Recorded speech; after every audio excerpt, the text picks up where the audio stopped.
নমস্কাৰ আজি দুটামান নতুন ট্ৰান্সলেচন প্ৰেক্টিস লৈ আপোনালোকৰ বাবে এই ভিডিওটো প্ৰস্তুত কৰিছো এই ভিডিওটোত মই এনে কিছুমান সেন্টেন্স ইনক্লুড কৰিছো যিবোৰ সেন্টেন্সত আমি কোনো সাবজেক্ট বিচাৰি নাপাওঁ সো এনে ধৰণৰ বাক্য বহুত পাওঁ আমি যত আমি ইন্ট্ৰোডাক্টৰি ইট বা ইন্ট্ৰোডাক্টৰি দেয়াৰ ব্যৱহাৰ কৰো কিন্তু এই বাক্যবোৰত আমি ইন্ট্ৰোডাক্টৰি ইট বা ইন্ট্ৰোডাক্টৰি দেয়াৰ ব্যৱহাৰ কৰিব নোৱাৰো এই বাক্যবোৰত আমি সাবজেক্টটো বেলেগ ধৰণে বাছি উলিয়াব লগা হয় আমি সাবজেক্টটো কেনে ধৰণে বাছিম এই বাক্যবোৰ আমি কেনে ধৰণে ফৰ্ম কৰিম সকলোখিনি কথা কম আজি আপোনালোকক এই ভিডিওটোৰ জৰিয়তে গতিকে ভিডিওটো স্কিপ নকৰাকৈ হেখলৈকে চাব আৰু হেখলৈকে চালে আপোনালোকে ডেফিনেটলি এনে ধৰণৰ বাক্যবোৰ সহজে লিখিব পাৰিব সহজে যিকোনো ব্যক্তিক ক'ব পাৰিব আশা কৰো আপোনালোকে ভিডিওটো হেখলৈকে চাব আৰু ভিডিওটো চাই যদি ভাল পায় লাইক আৰু শেয়াৰ কৰি যাবলৈ নাপাহৰিব আৰু মোক কমেন্ট কৰি আপোনালোকে এনে ধৰণৰ এটা বাক্য জনাব আপোনালোকে লিখা বাক্যবোৰ মই ডেফিনেটলি পঢ়িম সো আহক এটা ভিডিওটো আৰম্ভ কৰো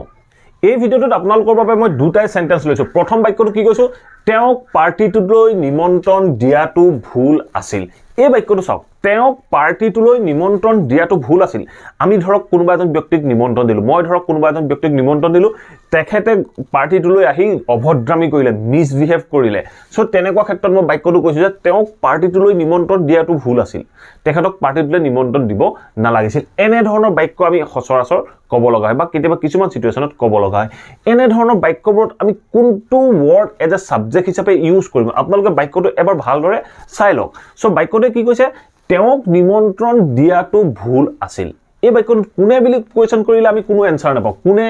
নিমন্ত্ৰণ দিয়া মই নিমন্ত্ৰণ দিছিলো বা তেওঁ নিমন্ত্ৰণ দিছিলে কোনো উত্তৰ ওলোৱা নাই সো এনে ধৰণৰ বাক্যবোৰৰ ক্ষেত্ৰত আমি কোনটো ওয়াৰ্ড সাবজেক্ট হিচাপে ইউজ কৰিম সো আপোনালোকে ডেফিনেটলি জানে জিৰান জিৰান কি হয় মই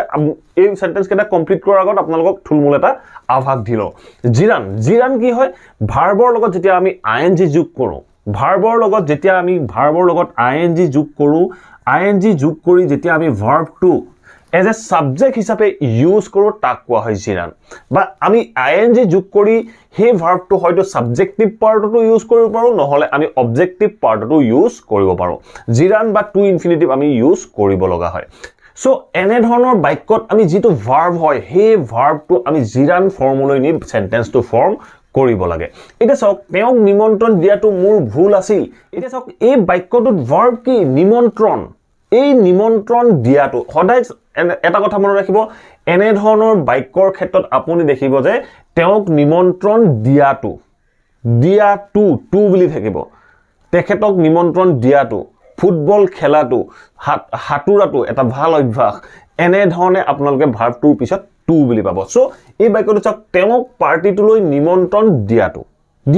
যেতিয়া এনে ধৰণৰ বাক্য পাব এটো সহজ ট্ৰিক হয় দিয়াটো খেলাটো খোৱাটো এনে ধৰণে এটো সহজ ট্ৰিক হয় এই সহজ ট্ৰিকটো আপোনালোকে যদি মনত ৰাখি লয় তেতিয়াহলে ডেফিনেটলি এই বাক্যবোৰ সহজে ইংৰাজীলৈ ট্ৰান্সলেচন কৰিব পাৰিব সো নিমন্ত্ৰণ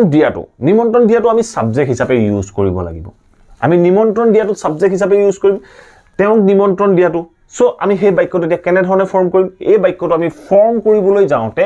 আমি এই নিমন্ত্ৰণ দিয়াটো আমি প্ৰথমতে লিখিব লাগিব সো নিমন্ত্ৰণটো ইংৰাজীত কি কয় ইনভাইট এতিয়া চাওক মই জাস্ট লিখি লৈছো ইনভাইট তাৰ লগত আমি আইএনজি যোগ কৰিব লাগিব তেতিয়া আমি কম ইনভাইটিং এটো জিৰান ফৰ্ম কৰিলো ইনভাইটিং নিমন্ত্ৰণ দিয়াটো ইনভাইটিং কাক তেওঁ তেতিয়া আমি কম ইনভাইটিং হিম কোলৈ পাৰ্টিটোলৈ inviting him to the party তেওঁক পাৰ্টিটোলৈ নিমন্ত্ৰণ দিয়াটো inviting him to the party তেওঁক পাৰ্টিটোলৈ নিমন্ত্ৰণ দিয়াটো কি আছিল ভুল আছিল সো এটা ভুল আছিল বুলি ক'লে আমি কম যে inviting him to the party was a ভুলটো আমি কম মিস্টেক সো আমি কলো যে inviting him to the party was a mistake তেখেতক পাৰ্টিটোলৈ নিমন্ত্ৰণ দিয়াটো ভুল আছিল এতিয়া আপোনালোকে হয়তো ডেফিনেটলি গম পালে এই জিৰান আমি যেটো জিৰান বুলি কওঁ ইনফিনিটিভ বুলি কওঁ বা পাৰ্টিসিপল বুলি কওঁ এইটো এটা ইম্পৰ্টেন্ট টপিক হয় সো নেক্সট ভিডিও বিলাকত মই আমি কেনে ধৰণে পাৰ্টিসিপল ইউজ কৰোঁ তাৰ বিষয়ে মই কম আপোনালোকে চেনেলটো সাবস্ক্ৰাইব কৰি লৈ অল নটিফিকেশন অন কৰি ল'ব যদি নেক্সট আপডেট খিনি আপোনালোকে পাই থাকিব বিচাৰে সো ইনফিনিটিভে হওক জিৰানেই হওক বা আমাৰ যিখিনি পাৰ্টিসিপল বুলি কোৱা হয় প্ৰেজেন্ট পাৰ্টিসিপল পাষ্ট পাৰ্টিসিপল এনে ধৰণে বিভিন্ন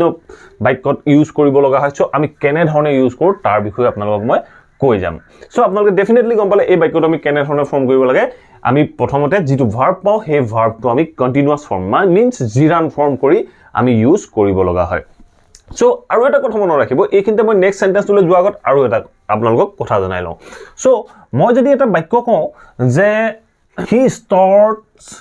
he started বুলি গলো past formত কৈছো he started inviting sorry spelling ভুল হৈ গৈছিল অকমান হেৰি হৈ গল inviting people he started inviting people এই বাক্যটো চাওক এই প্ৰথম বাক্যটোত এটো সাবজেক্টিভ পাৰ্টত inviting as a subject হিচাপে ইউজ হল আৰু নেক্সট সেন্টেন্সটো চাওক he আৰম্ভ কৰিছিল inviting people মানুহক নিমন্ত্ৰণ কৰিবলৈ আৰম্ভ কৰিছিল সো ইয়াত চাওক এই বাক্যটোত এটো অবজেক্টিভ পাৰ্টত as a noun হিচাপে ইউজ হৈছে এটো অবজেক্টিভ পাৰ্টত এই ইনভাইটিং টু ইউজ কৰা হৈছে সো আমি কৈছো যে he started inviting people he মানুহবোৰক মাতিবলৈ আৰম্ভ কৰিছিল সো এনে ধৰণে আমি কিছুমান ক্ষেত্ৰত সাবজেক্টিভ পাৰ্টত আৰু কিছুমান ক্ষেত্ৰত অবজেক্টিভ পাৰ্টত আমি ভাৰ্ববোৰ as a জিৰান হিচাপে ইউজ কৰিব লাগে এটা 2 নম্বৰ एग्जांपलটো চাওক 2 নম্বৰ एग्जांपलটো কি কৈছে আবেলি ফুটবল খেলাটো ভাল অভ্যাস এটা ভাল অভ্যাস আবেলি ফুটবল খেলাটো এই বাক্যটো চাওক আবেলি ফুটবল খেলাটো আছে এনে ধৰণৰ অৰ্থ প্ৰকাশ কৰিব বাক্যটো জেনেকৈ দিও বাক্যটো আপুনি যদি ডাইৰেক্টলি ভাবে আপুনি এনে ধৰণে পাব যে আবেলি ফুটবল খেলাটো এটা ভাল অভ্যাস এনে ধৰণে আপুনি উত্তৰটো পাব সো এই এনে ধৰণৰ যেতিয়া এটা মিনিং পাব যেতিয়া খেলাটো বুলি আহিলে তেতিয়া আপুনি সেই খেলাটো as a verb as a subject হিচাপে ইউজ কৰিব লাগিব আপুনি কেনে ধৰণে ইউজ কৰিব খেলাৰ কাৰণে আমি ইউজ কৰো প্লে আমি প্লে ইউজ কৰো সো তেতিয়া আমি কম খেলাটো বুলি কওঁতে আমি সাবজেক্ট হিচাপে ইউজ কৰিলে প্লেইং কি খেলাটো ফুটবল খেলাটো প্লেইং ফুটবল কেতিয়া খেলাটো আবেলি playing football in the evening playing football in the evening আবেলি ফুটবল খেলাটো এতিয়া আমাৰ বাক্যটো হৈছে যে playing football in the evening আবেলি ফুটবল খেলাটো কি এটা ভাল অভ্যাস বুলি ক'বলৈ যাওঁতে আমি কেনে ধৰণৰ come playing football in the evening এটা ভাল অভ্যাস প্ৰেজেন্ট ইনডিফিনিট টেন্স তেতিয়া আমি কম is a good habit playing football in the evening is a good habit মানে আবেলি ফুটবল খেলাটো এটা ভাল অভ্যাস সো আপোনালোকে এটা ডেফিনেটলি গম পালে আমি ভাৰ্বৰ লগত ing যোগ কৰি ভাৰ্বটো জিৰান ফৰ্ম বা কন্টিনিউয়াস ফৰ্ম কৰি আমি এজ এ সাবজেক্ট হিচাপে ইউজ কৰিব লাগে যেতিয়া আপোনালোকে কোনো এটা ভাৰ্ব as a subject হিচাপে ইউজ কৰিব লগা হয় তেতিয়া ভাৰ্বটো আমি নাউন ফৰ্ম কৰিবলৈ যাওঁতে বা জিৰান ফৰ্ম কৰিবলৈ যাওঁতে আমি ing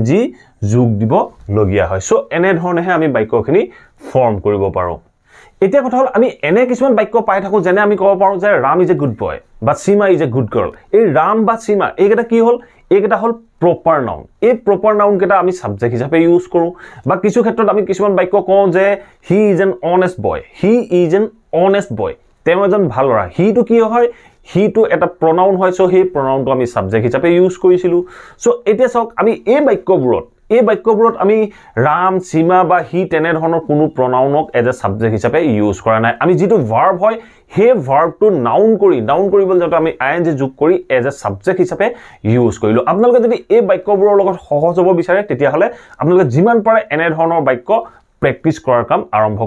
কৰক আৰু এই ভিডিওটোৰ কমেন্ট বক্সত এনে ধৰণৰ এটা বাক্য লিখি কমেন্ট কৰিব আশা কৰো আপোনালোকে এই ভিডিওটোৰ পৰা নিশ্চয় বুজি পালে আমি এনে ধৰণৰ বাক্যবোৰ কেনেদৰে অতি সহজে ট্ৰান্সলেচন কৰিব পাৰো বা কেনে ধৰণে আমি ফৰ্ম কৰি বিভিন্ন ব্যক্তিক ক'ব পাৰো যদি ভিডিওটো ভাল পালে প্লিজ ভিডিওটো লাইক কৰিব শেয়াৰ কৰিব আৰু কমেন্ট কৰি মোক জনাব আপোনালোকে এই ভিডিওটোৰ পৰা কিমান উপকৃত হ'ল আৰু যদি চেনেলটো সাবস্ক্ৰাইব কৰা নাই প্লিজ সাবস্ক্ৰাইব কৰি অল নটিফিকেশন অন কৰি ল'ব মই নেক্সট যিবোৰ ভিডিও আনিম সেই ভিডিওবোৰ